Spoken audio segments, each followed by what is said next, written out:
meron bang pagkakataon yung siyam na pag-aari mo ng construction company, meron bang pagkakataon na sila naglalaban sa isang bidding, sa isang kontrata? Hindi po. Sigurado ka?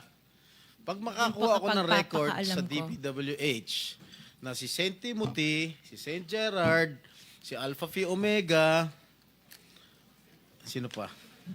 Si Alpha and Omega and St. Gerard, hindi po sila nagsasali sa isang bidding. Pero Okay yung nga. ibang licenses, magkakasama sila minsan. And then, so minsan naglalaban-laban yun, Siyam. Yes po.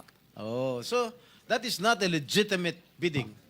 Dahil yung siyam na yon na naglalaban-laban sa isang award sa isang kontrata, iisa lang ang may-ari. So kahit sino doon, kahit sinong manalo doon sa bidding na yon, ikaw ang panalo. Dahil sa'yo lahat yun eh. Correct?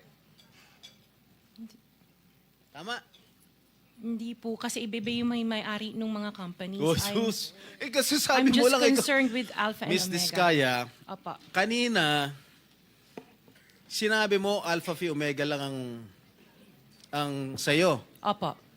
Nung tinanong kita ulit, in-enumerate ko lahat yung siyam na korporasyon, inamin mo sa'yo lahat yun. Oh, di ba? The records will bear me out. Opo. Oh, ngayon, ang tinatanong ko sa'yo, yung bang siyam na korporasyon na yon, Panglimang tanong na. naglalaban-laban ba sa bidding yan? Panglimang Yes tanong po. na yan eh. Sabi mo kanina, last question. Hindi ba sumagot? Ay, sumagot. Oh. Hindi, sigutin Yes mo. po. Opo, sumagot ako. Opo. Naglalaban-laban. Opo. So pag Sumagot naglalaban-laban yung siyam na korporasyon sa isang kontrata, at kung sino manalo ron, kahit isa sa siyam na manalo, sa'yo pa rin yun. Ikaw pa rin ang panalo.